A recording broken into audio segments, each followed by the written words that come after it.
I was raised to be a perfect Omega, beautiful, graceful, and obedient. Then I was sent to the frontier to marry the Iron Mountain. The mountains broke me.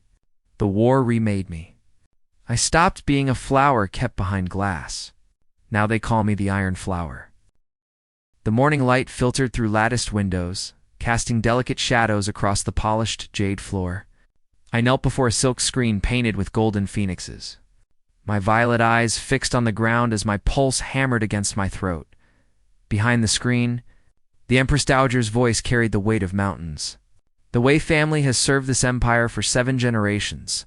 We have given our blood, our wisdom, and our children to the throne. Lanhua, it is time to do your duty. My fingers trembled where they rested on my silk robes, the color of spring cherry blossoms. The suppressants I had taken that morning kept my Omega scent muted, hidden beneath layers of expensive perfumes. Grandmother, I whispered, though she was not my blood. The title was one of respect, of the woman who had raised me since childhood. What are you saying? General Qin Roshan has agreed to take a spouse. The Emperor believes a union between the Wei family and our greatest military commander, the Duke Zhou of Qinlang, will strengthen the bonds between capital and frontier. The porcelain teacup in my hand began to rattle. General Qin Roshan, Duke Zhou of Qinlang, the Iron Mountain. An alpha so powerful that even other alphas deferred to him. The man who commanded 700,000 soldiers along the northwestern borders. I had heard whispers of him in the palace corridors. An alpha whose scent alone could make lesser Omegas drop to their knees in submission. I do not understand. Surely the general would prefer a stronger Omega, one suited to military life? Child, you understand nothing. General Qin may command armies now, but titles alone do not secure a dukedom. His family does not have any foothold in the capital since his grandfather's time, and the court fears powerful alphas who grow too distant from imperial hands. She drank her tea before continuing. He needs legitimacy, refinement, a connection to the old noble families, so no minister may call him a barbarian in armor. Even behind his back, this marriage protects his dukedom as much as it strengthens his position. Your beauty and breeding will satisfy the court. Your family name will satisfy the politicians. I set down my teacup with shaking hands. But I know nothing about military life, about the frontier. The Wei serve, the Empress Dowager said, her tone final as a sealed tomb. We endure the gilded cage, or the iron wall. But serve we do. You will bear this alpha's children and cement the alliance. That evening, I stood before my bronze mirror. My skin was pale as winter moonlight, unmarked by sun or hardship. My lips, naturally red as cherry wine, had never spoken harsh words to anyone beneath my station. My hair, silver and shining like moonlit water, cascaded down my back. A rare coloring that marked me as something precious and otherworldly, even among Omegas. Even my hands were soft, pampered things that had never known work beyond delicate embroidery and calligraphy. Around my throat, the scent glands that marked me as Omega were visible. Small, delicate, positioned just below my jaw. They had been carefully tended my entire life, treated with oils and suppressants to keep my scent controlled and refined. Young master, my beta handmaiden, Xiao Li whispered, perhaps the general will be kind to you. My reflection stared back at me, ethereal, fragile, beautiful in the way porcelain was beautiful, crafted to be admired, protected, and easily broken.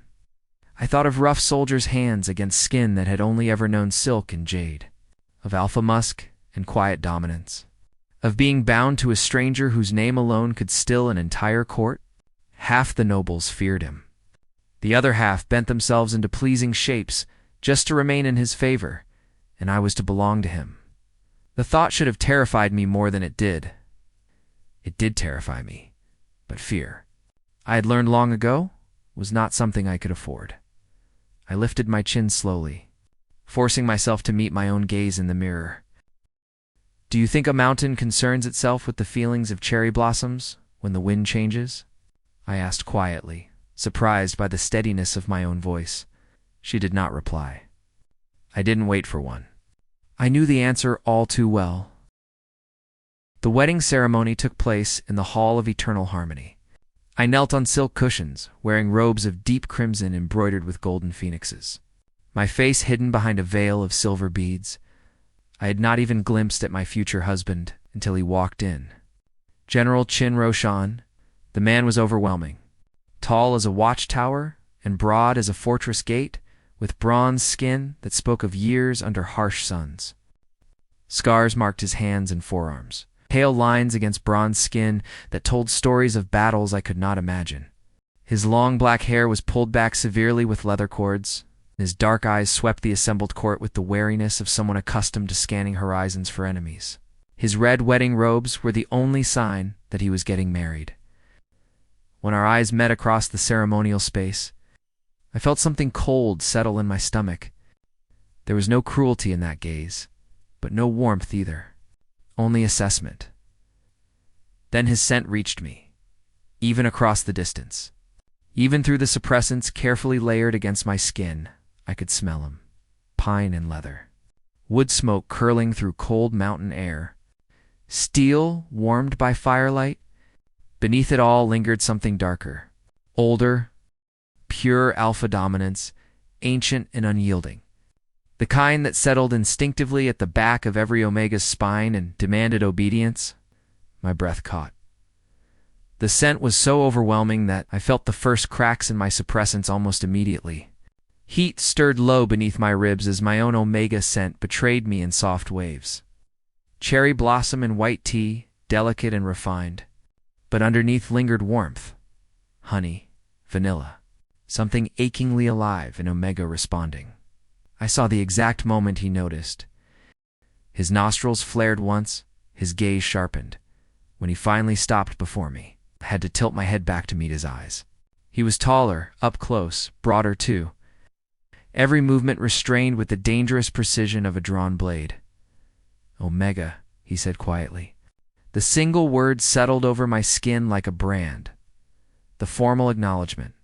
What we were to one another now. Alpha and Omega. Dominant and submissive. A hierarchy woven so deeply into our world that even emperors bowed to its laws. Throughout the ceremony, his presence surrounded me completely. It was intoxicating. It's terrifying.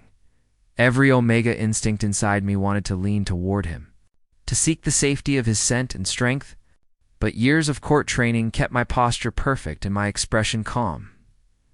When the ceremony ended, I sat beside my new husband at the feast. The general ate little and spoke even less, his nods conveying both respect and distance, yet I felt every inch of him beside me. The heat of his body, the controlled stillness of his posture, the occasional brush of silk against silk whenever his sleeve shifted near mine, and always his scent. It filled my lungs until my pulse refused to settle. Duchess Qin. Minister Liu said warmly, raising his cup with a smile that carried through the entire hall. Congratulations. The capital has long admired your beauty and virtue. He turned to look at the general. Your grace, it seems even heaven favored you today. A rare Omega for our empire's strongest alpha. Something cold flickered through the general's eyes. Then, beneath the table, his hand settled against my thigh. Possessive, certain, not cruel. Worse, effortless. His scent deepened deliberately. A controlled release of dominance that rolled through the room in warning. Conversation faltered almost instantly. Every person present understood the message. Mine. I kept my expression composed as I lifted my cup. My voice steady. Thank you, my lord. I serve where duty leads. Later, I stood alone in the courtyard garden where I had spent 20 years of my life. The night air carried the scent of plum blossoms and rain-soaked stone. Lantern light trembled softly across familiar paths I would likely never walk again. As the capital disappeared behind us, I pressed my palm lightly against the carriage window and whispered a prayer to ancestors, whose graves I might never visit again. Perhaps I was simply a flower that had never been tested by winter wind. But even flowers learned how to survive, didn't they? The northwestern garrison was nothing like the capital, where the imperial palace sprawled in elegant pavilions. The garrison was a fortress of gray stone and practical efficiency. My carriage rolled through the main gate as evening painted the mountains, purple-black against the sky. Soldiers lined the courtyard, hundreds of them, standing at attention in perfect rows. Their eyes followed the ornate carriage with expressions ranging from curiosity to barely concealed amazement. I could scent them as we passed. Alphas and betas mostly, their scents muted from military training, but still present, a confusing mixture of leather and sweat and steel. So different from the carefully perfumed courtiers I was accustomed to. Through the opening, I could see General Qin waiting, still dressed in travel-stained armor. His scent reached me again, stronger now. It rolled over me like a physical force as I stepped from the carriage, somehow colder and fused with the mountain air. Every alpha in the courtyard would be able to scent my reaction. They would know immediately that their general's new Omega was affected by his presence. "Welcome to Iron Wall Garrison, Omega," he said formally, his voice carrying across the stone courtyard. His scent deepened deliberately, wrapping around me like a cloak, a clear declaration again. This time, to every soldier present, mine. "I trust your journey was comfortable." "Yes, Alpha. Thank you for your consideration." A murmur passed through the assembled men, surprise at my composure. At an Omega who could stand in the presence of such a powerful Alpha without trembling or swooning. Perhaps they had expected trembling. Tears, maybe.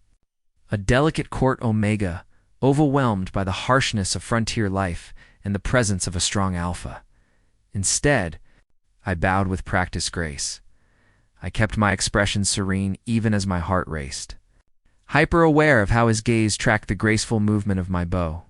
The way silk clung to my slender frame, his gaze followed the movement, sharp and unreadable. I could feel his attention like sunlight on bare skin, steady and impossible to ignore. My quarters turned out to be austere compared to my palace chambers. A wooden bed frame, a writing desk, a bookshelf, and a few chairs. Little else? The room already carried hints of his scent, as if he was anticipating my arrival. It was enough to remind me that I was no longer a guest. This was his territory now, and by extension mine. "The general ordered a bath to be prepared for you, Duchess," Sergeant Yang said gruffly. He was a middle-aged beta, with kind eyes and arms thick as tree trunks.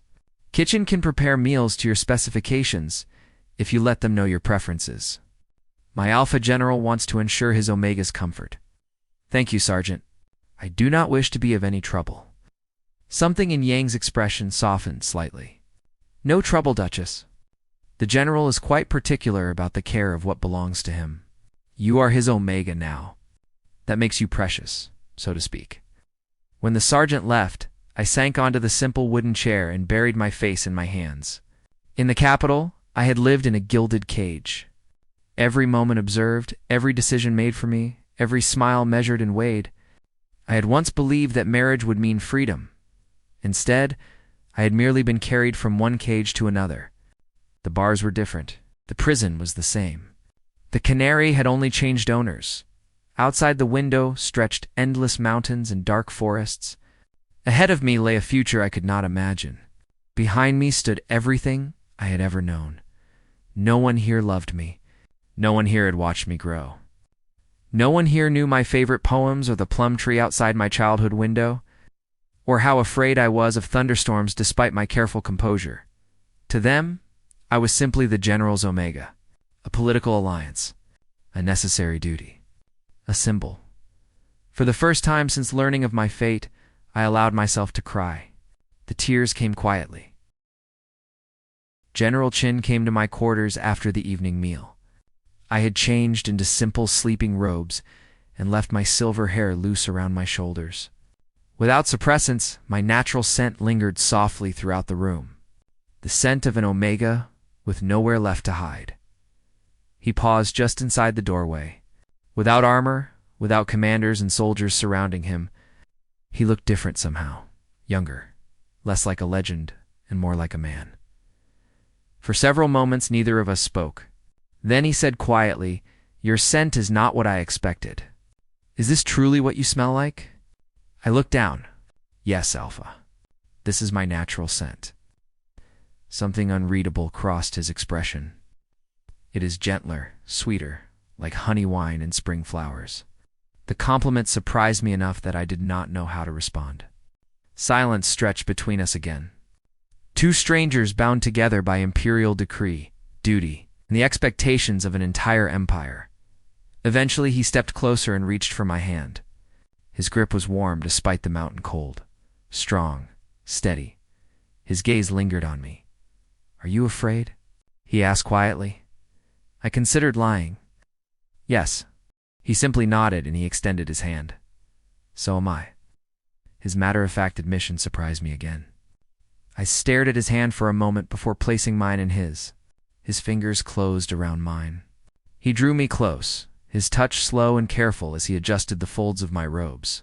His dark eyes lingered on me, warm with the fierce protectiveness only an alpha could give.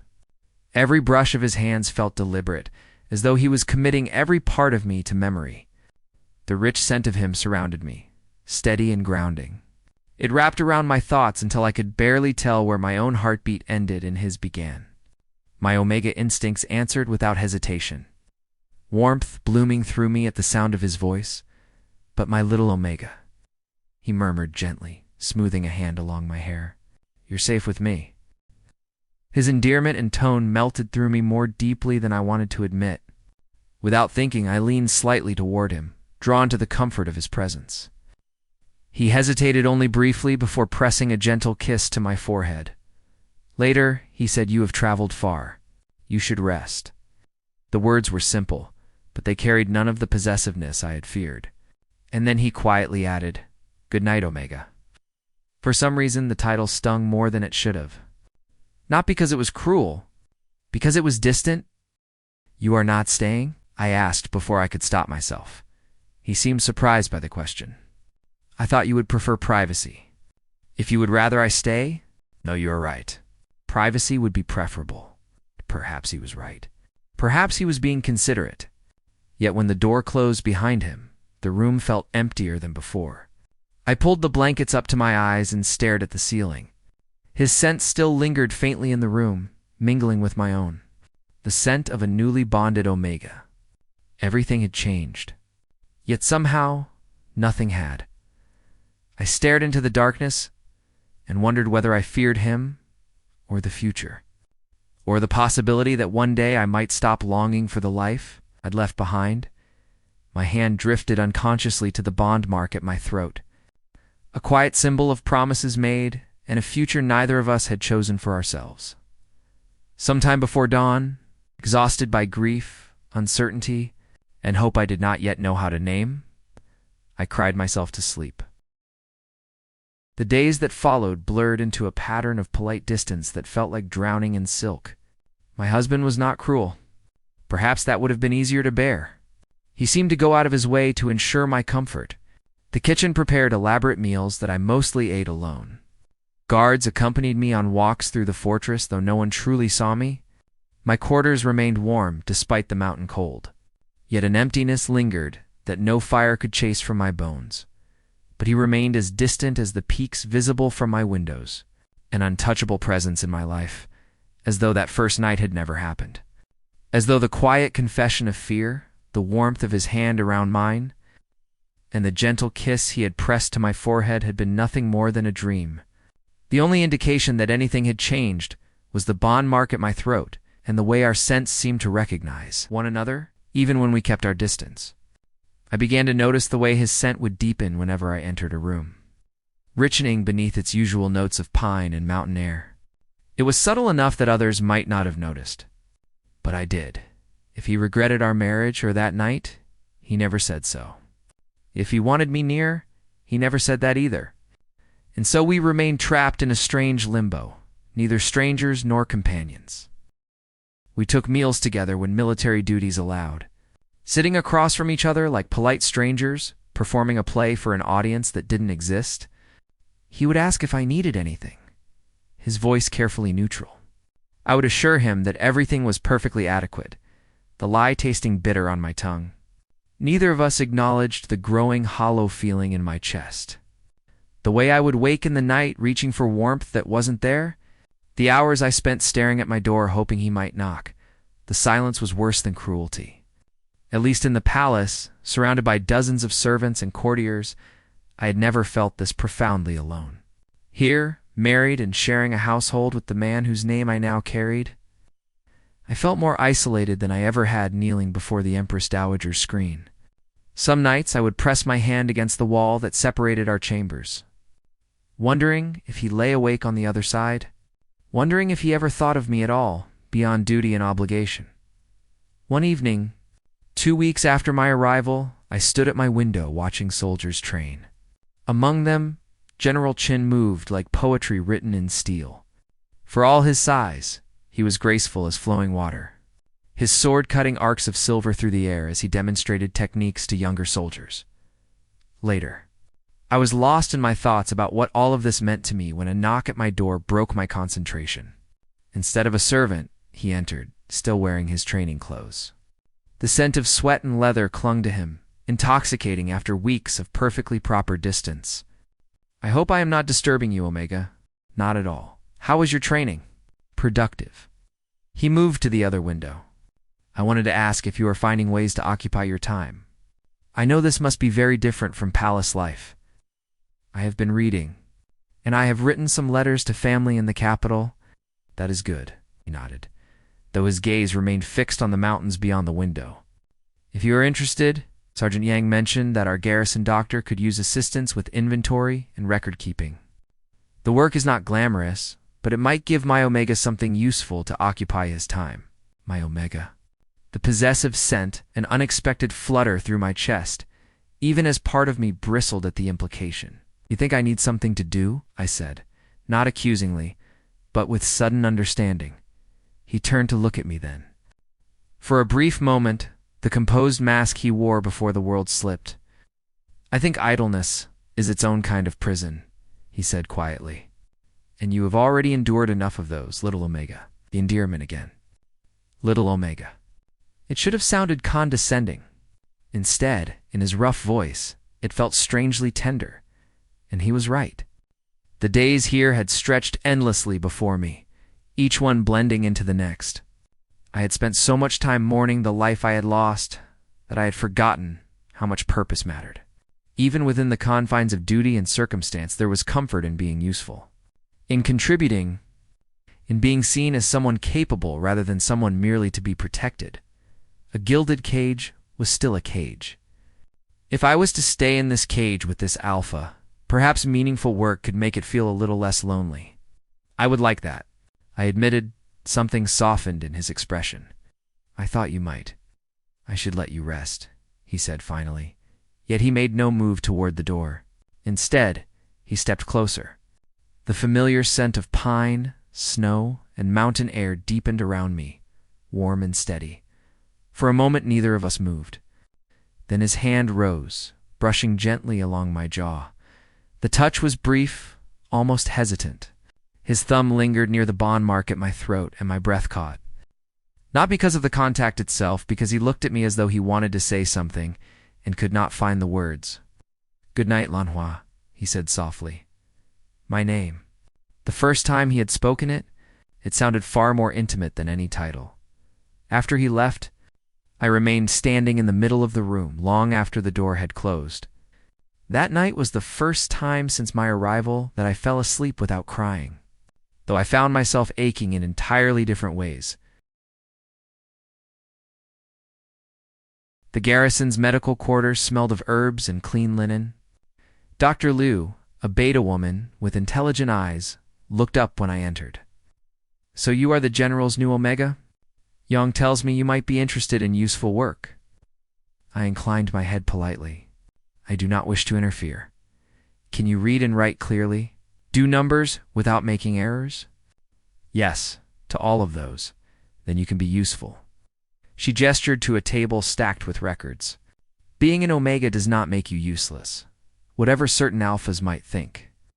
She gestured to a table stacked with supply lists and treatment records. "These need organizing by date and injury type. The work is tedious but necessary." For the first time in weeks, I felt something ease in my chest. The work was really, really tedious, but it was also absorbing. As I organized records, I began to see patterns. You have a good eye for organization, Dr. Liu commented on my third day. These patterns you have noted could help us plan supply requests more effectively. I confess I did not expect such analytical thinking from a Palace Omega. I looked up from the ledger I was copying, pleased by the praise despite the backhanded nature of it. In the palace, the medicine gardens followed similar patterns. Spring herbs for winter ailments, summer preparations for autumn needs. Some of these herbs could grow here, she mused. The climate is different, but not impossible. Would you be interested in starting a garden project? Or is manual labor beneath an omega of your station? The question was pointed, testing. I would very much like to try, I said honestly. The idea actually sent a thrill through my chest. But would the general approve? He approves of anything that improves garrison readiness.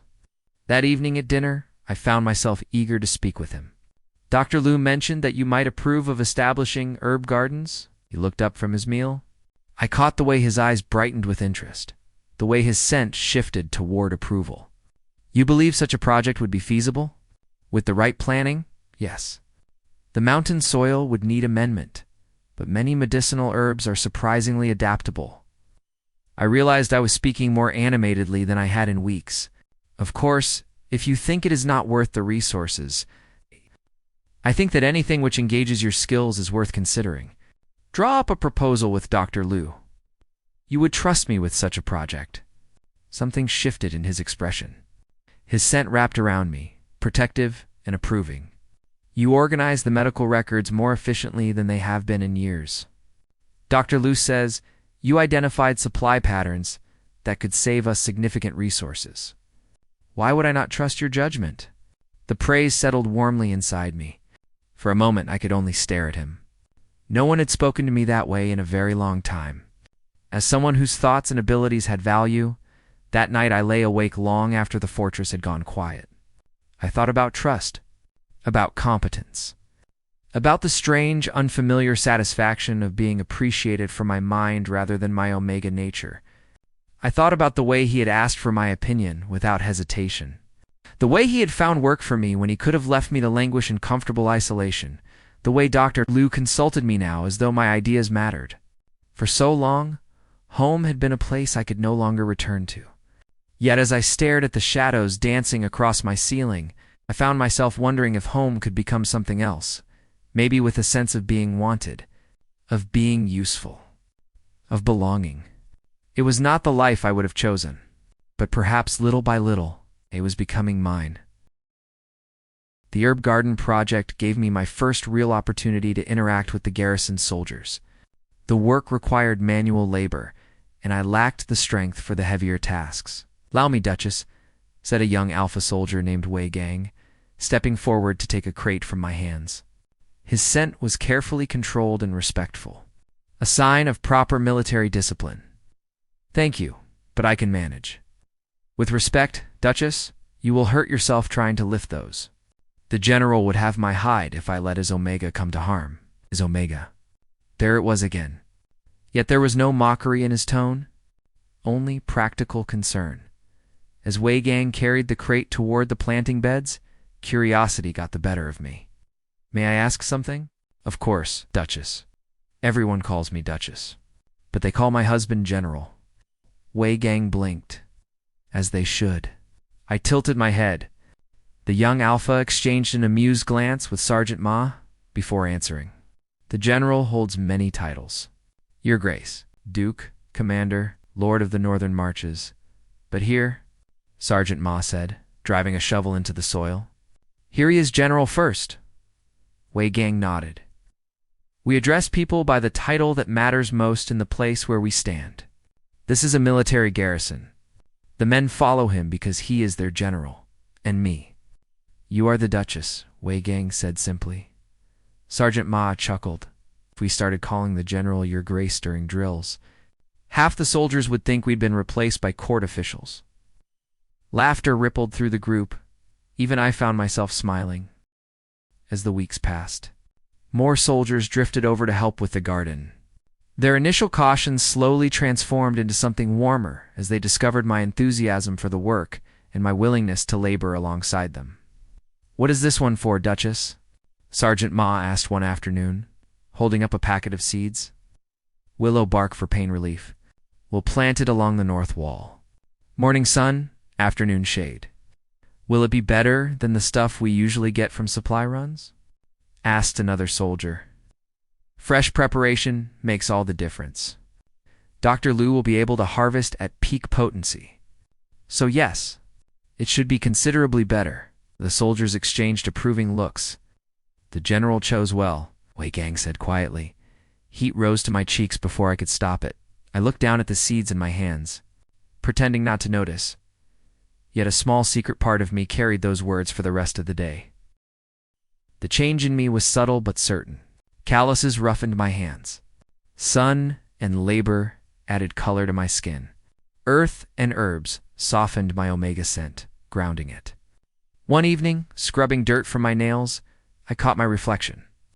A face still delicate, neck still marked by his bite. Yet I looked steadier now, touched by purpose that hadn't been there before. I was also beginning to notice something changing in the way the general looked at me. Not merely the instinctive awareness that existed between an alpha and an omega, but something quieter, more personal. His gaze lingered longer than it once had. His scent would deepen whenever I entered a room smelling of herbs and fresh earth from the gardens. And sometimes I would catch him watching me with an expression I could never quite decipher before he looked away. The shift between us was so gradual that I almost missed it. Our dinners grew longer. What had begun as polite conversation slowly became genuine discussion. He sought my opinion on supply routes and resource management. I offered observations drawn from years of palace education and careful study.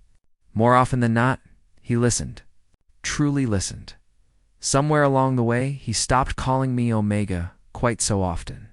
Instead, he began using my name. Lanhua.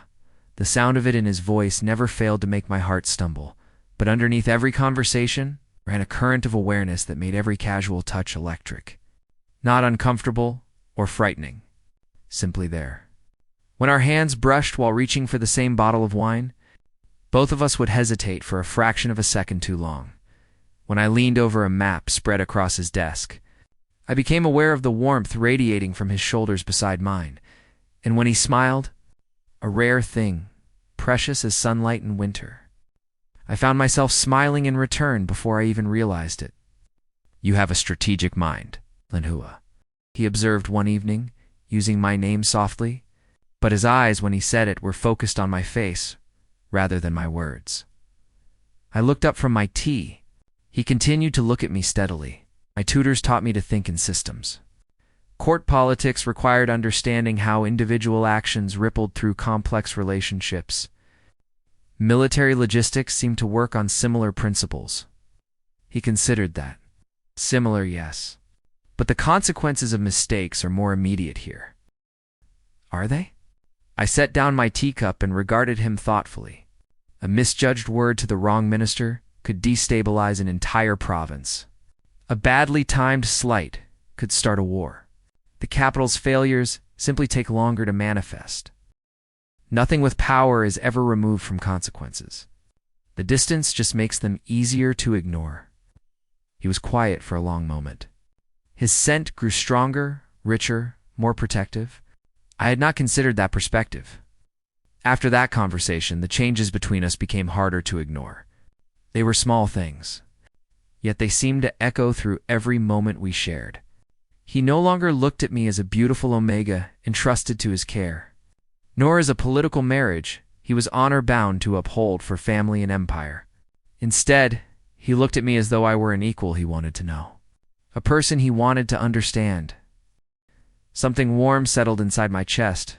He began staying longer after our evening conversations, helping me prepare for bed in small ways before leaving the room, banking the fire, checking windows. But each gesture was loaded with warmth. His scent would wrap around me when he whispered goodnight. One night, as autumn deepened toward winter, I woke from a nightmare. I sat up in bed, heart racing. My scent had spiked with fear, filling the area. A soft knock came at my door. Lanhua, are you all right? His voice, concerned and gentle. He must have caught my distress scent. I am fine. Just a dream, I called back, though my voice shook slightly. "May I come in?" He entered carrying a small oil lamp, wearing only sleep trousers and a loose shirt. Without his armor and formal robes, he looked younger, more approachable, attractive in a way that made my mouth go dry. His scent filled the room immediately, wrapping around me, soothing rather than commanding. "Nightmares, little Omega?" he asked gently, setting the lamp on the bedside table. "Yes, old fears.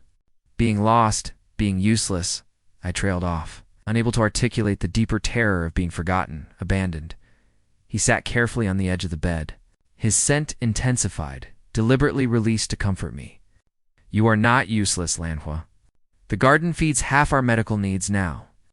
Your work saved us months of supply delays. The soldiers respect you. Do they respect me? Or do they simply humor their generals Omega?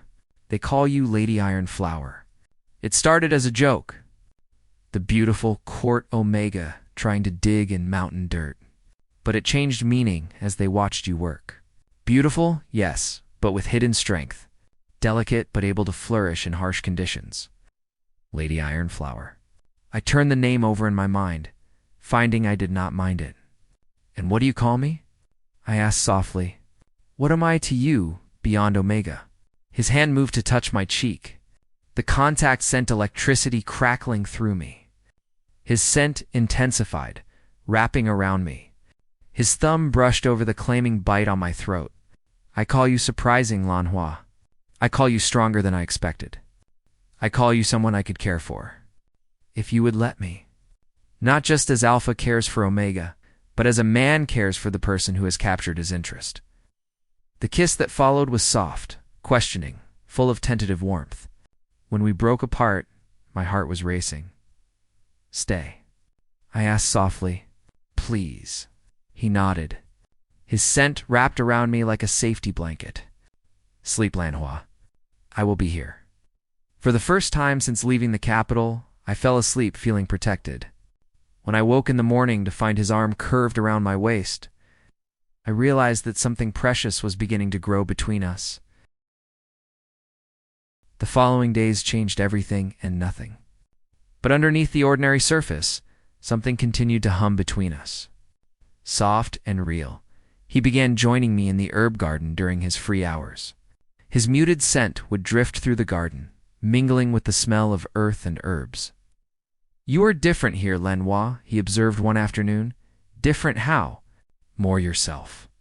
In formal settings, you are still the perfect court-trained Omega. But here you are just Lanhua, not Omega. Just yourself."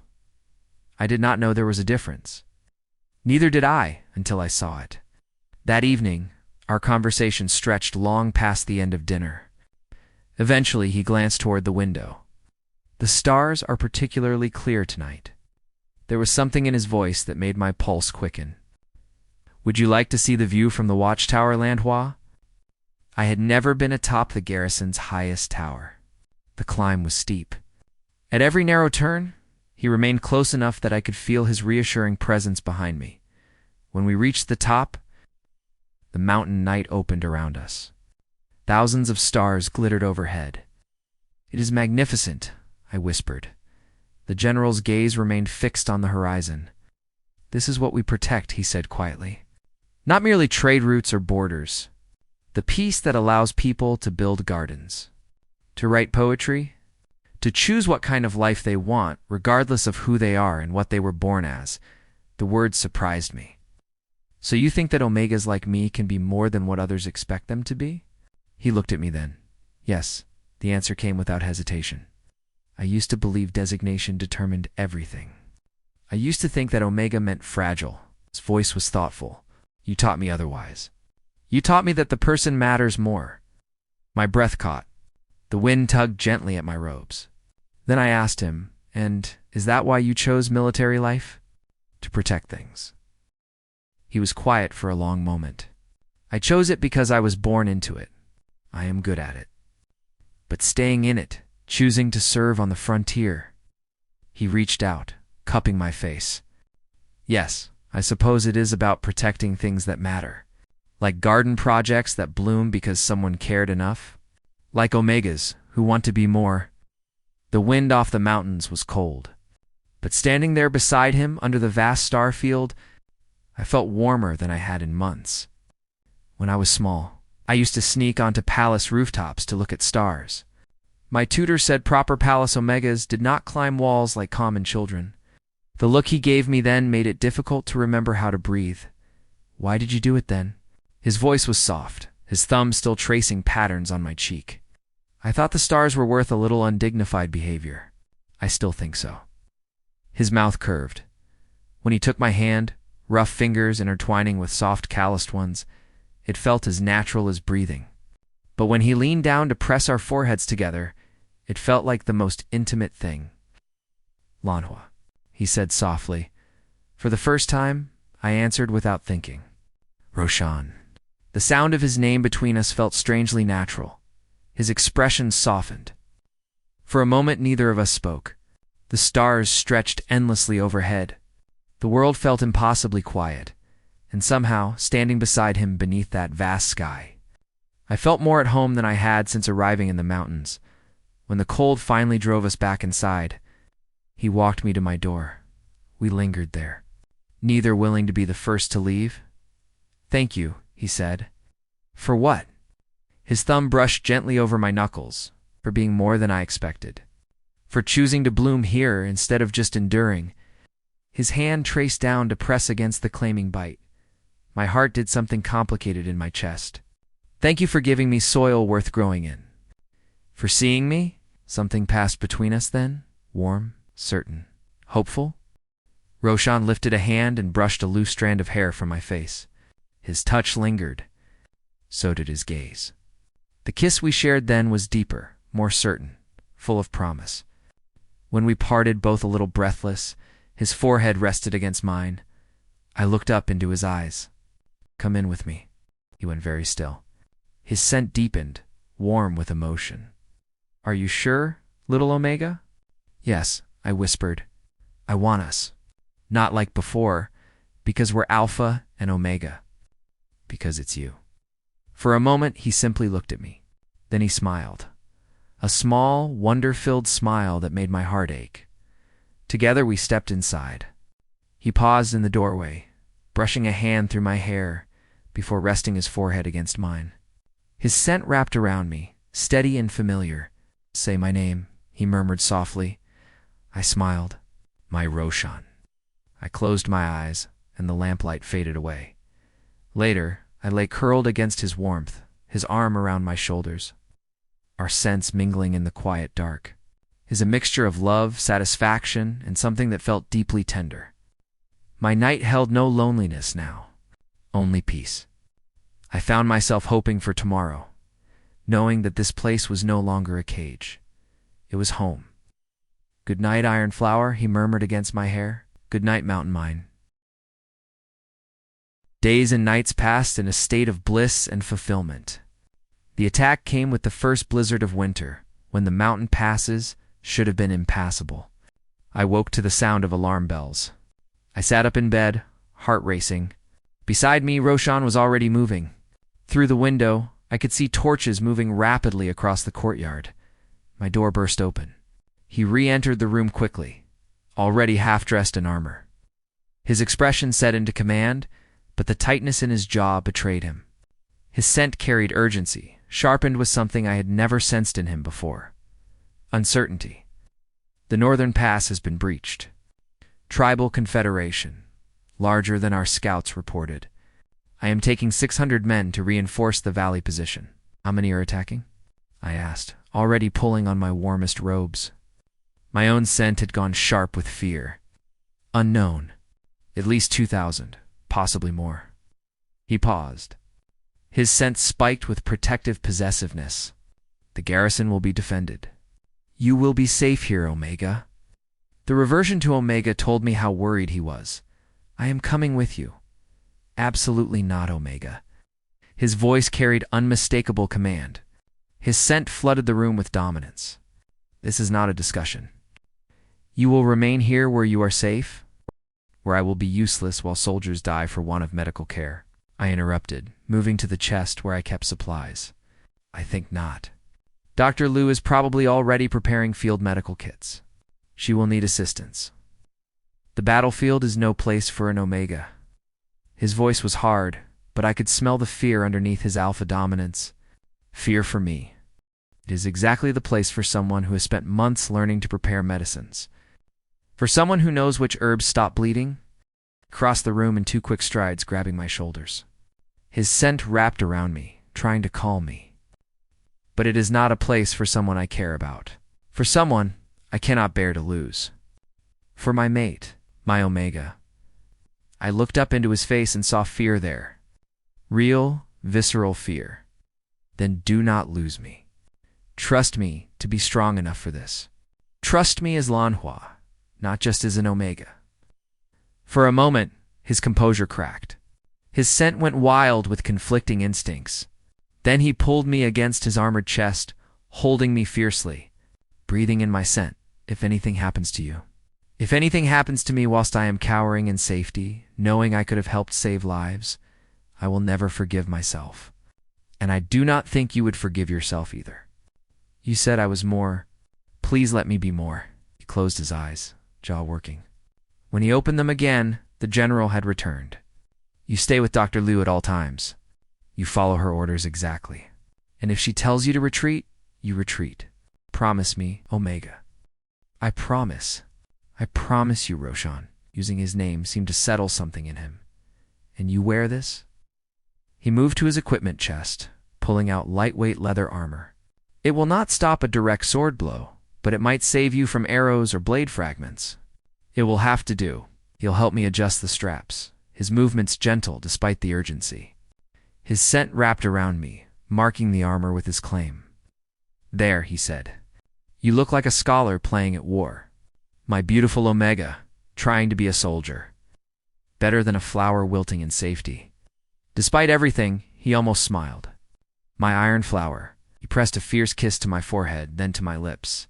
His scent flooded my senses. When he pulled back, his eyes were dark. Try not to prove how strong you are by getting yourself killed. Your alpha commands it.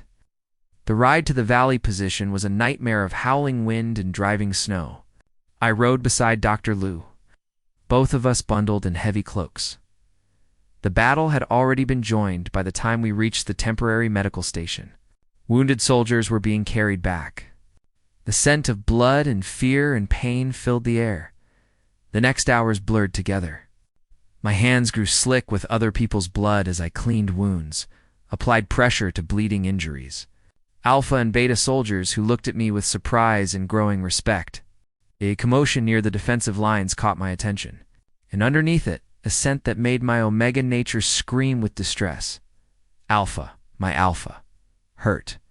The general is down. My world narrowed to a single point of absolute terror.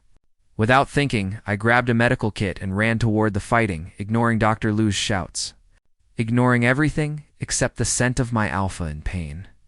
I found him behind the main defensive line, propped against a supply wagon with his armor cracked and blood seeping through the gaps. His scent was wrong, tainted with pain and blood. Lanhua. His voice was hoarse with pain. What are you? You should not be here. How bad? I demanded, dropping to my knees beside him. A sword blade had found the gap between breastplate and arm guard, cutting deep into the muscle of his shoulder. I am fine. The left flank needs reinforcement. Left flank needs its general alive. I pressed a cloth pad against the wound. My own scent had gone sharp with determination. Hold this. Press hard. His eyes widened as I worked with calm efficiency. Where did you learn? His voice was weak, his scent fading in a way that terrified me. I had good teachers, and I pay attention when people try to keep you alive. Now hold still. The stitching was neat and precise. As I worked, I was dimly aware of the battle continuing around us.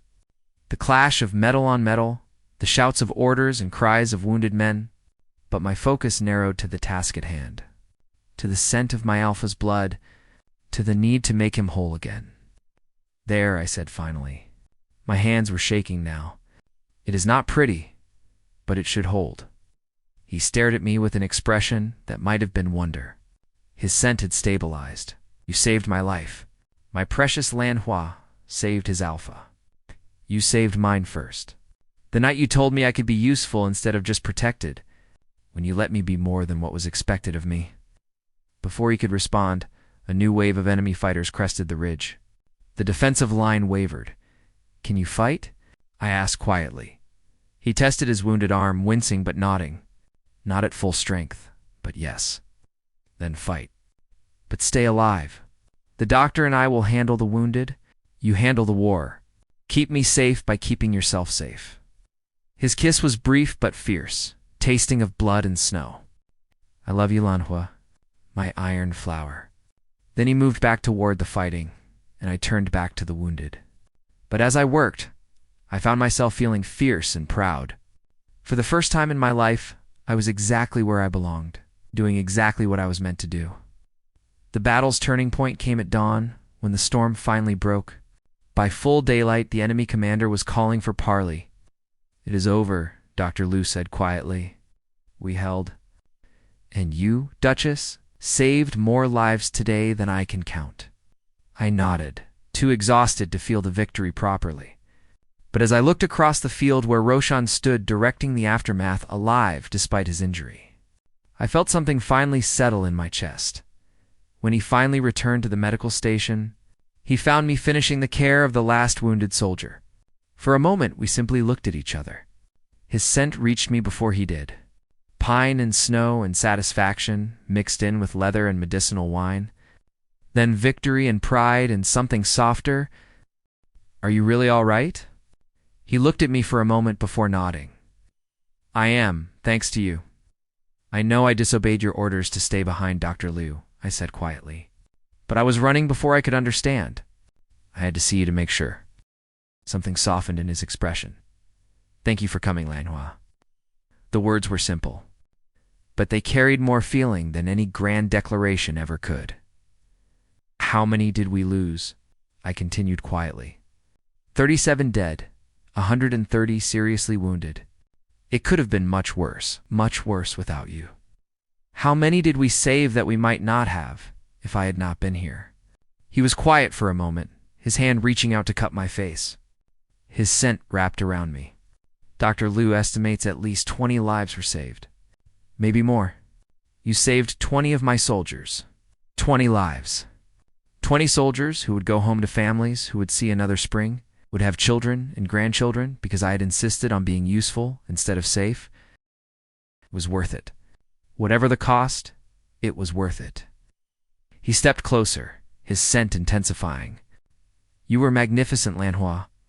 Terrifying and magnificent and completely impossible. My impossible Omega. Why impossible? Impossible that someone so beautiful could be so fierce. Impossible that someone raised in silk and jewels could stand steady on a battlefield and save lives with blood on their hands. Impossible that I could love someone so much that watching them risk their life was worse than facing an army. I leaned into him, suddenly aware of how tired I was. How much the adrenaline was wearing off. Take me home. To our home? I want to see our garden again. Yes, my darling. The journey back took 2 days, with the wounded in our company. I rode beside the medical wagon. My armor had been cleaned, and my robes changed, but I still felt the weight of the battle in my bones. The soldiers showed even more respect for me now. You are different, my darling, Roshan observed, as we sat by our campfire. Another endearment, another word that made me feel soft. How so? More yourself, but also more than yourself. As if the battle burned away the last of everything you thought you had to be, and left only what you chose to be. Like you have been fully reforged into iron flower. I considered this, watching the flames. In the palace, I was taught that Omega's strength was supposed to be invisible. Influence through grace, power through beauty. Omegas were supposed to be weak, pretty things. Roshan nodded. On that battlefield, your strength was anything but invisible. You showed them what an Omega is capable of. I saved lives with my hands. I made decisions that mattered. I was useful in ways that could not be ignored or dismissed as decorative. I think I prefer this visible strength. I prefer being Lanhua, who happens to be Omega, rather than just Omega who happens to be named Lanhua. He reached across the small space between us, taking my hand. His scent intensified. I prefer it too. Though I confess, watching you work in that medical station was the most humbling and breathtaking thing I have ever witnessed. Seeing my Omega so strong, so capable, it made me want to hold you and never let go. I laughed, the sound surprised out of me. Breathtaking? I was covered in blood and shouting orders at wounded soldiers. You were competent and fearless and completely in your element. You were everything I never dared hope for in a partner. The scent warmed, rich with feeling. You were mine, and you were magnificent. My eyes glistened with unshed tears. And you were everything I never knew I wanted. That night, we rode our horses to a lake beyond the camp, where moonlight shimmered across the water and the mountains stood silent around us. We sat together at the water's edge, shoulders touching, his hand warm around mine. The stars were a river of light above us, vast and indifferent and beautiful, and for a long while neither of us spoke. Words felt unnecessary. Everything that mattered had already been said on that battlefield, in stitches and blood and a brief, fierce kiss that tasted of snow. He turned to me at last, his thumb tracing slow circles against the back of my hand. Mine, he said softly, but it sounded different from every time before. Not possession, pride, wonder. My Omega, my iron flower, my darling, brave, fierce, impossible Lanhua, mine. I leaned my head against his shoulder and closed my eyes. Yours, always yours, Roshan. My alpha. The lake held the moonlight perfectly still, and the mountains kept their silence around us, and it was enough. It was more than enough. When we arrived back at the garrison, soldiers lined the courtyard to welcome us. "Welcome home, Lady Ironflower," Sergeant Ma said, bowing deeply. Soldiers never called me by any other name after. Time ago, Wei Gang had told him that the soldiers here were addressed by the title that mattered most. On the frontier, Roshan was general before he was duke, and I, somehow, had become Ironflower before I was duchess. Not because of birth, not because of marriage, but because I had earned it. The title no longer felt like a curiosity or a joke. It felt like an honor, a name given not for what I was, but for what I had chosen to become. 5 years later, the spring sunlight warmed my herb garden as I knelt beside my eldest son, guiding his small hands in planting medicinal seedlings. Zhao Bo, now 5 years old, had inherited my violet eyes and his Baba's stubborn determination, a combination that resulted in a child who asked endless questions whilst refusing to give up on any task. "Papa, why do we plant this one in shade?" he asked, his fingers carefully patting soil around a delicate herb. "Because some things grow stronger when they're not in constant sun," I replied, tucking a strand of silver hair behind his ear. "Just like people." Nearby, 3-year-old Mei Lin attempted to water plants with more enthusiasm than accuracy, her giggles echoing across the courtyard as water splashed everywhere. She had chins, bronze coloring, and my delicate features, a beautiful combination that made soldiers stop and stare when she toddled through the garrison. "Careful, little flower," Sergeant Young called out. Steadying the watering can before she drenched herself completely, my hand drifted unconsciously to my belly, where a third child grew, barely showing yet, but present enough that I'd had to adjust my robes that morning. Roshan had been insufferably pleased when I told him, kissing me senseless in our quarters before reluctantly leaving for morning drills. Lady Ironflower. A courier approached, bowing respectfully. From the capital, I recognized the imperial seal immediately. Breaking the wax, I unfolded elegant calligraphy that brought tears to my eyes. "Good news?" Roshan's voice came from behind me, his strong arms wrapping around my waist, hands settling possessively over where our third child grew. I leaned back against my husband's chest, still marveling at how natural this felt. Being held, being cherished, being exactly where I belonged. An invitation to the capital. "The Empress Dowager wants to meet the children." "Then we'll go," he murmured, his breath warm on my skin. "Show them what our iron flower has built." What we've built. I corrected, turning in his embrace to kiss him softly. Even after 6 years of marriage, his touch still sent warmth cascading through me. It made my heart race like it had that night on the watchtower. "Baba, Papa, look," Xiaobo called out, proudly displaying his planted seedling. We broke apart, both turning toward our children with identical expressions of love. Roshan kept one arm around my waist as we watched Wei Lin attempt to help her brother, resulting in more giggles and scattered soil. Later that evening, after the children were asleep, I stood at my desk reviewing reports while my husband read nearby. "Come to bed," he said at last. "In a moment. Now." I looked up to find him already crossing the room, that familiar determination in his eyes. Even after all these years, it made my heart stumble. I laughed as he took my hand and pulled me gently to my feet. "Demanding tonight?" "Always, when it comes to you." The answer drew a smile from me as he led me from the room. I glanced once at the unfinished papers and found that I did not mind leaving them until morning. And as I followed my husband into the quiet warmth of our shared rooms, I knew there was nowhere else I would rather be. This was home. This was love. And it was more beautiful than anything I had once imagined.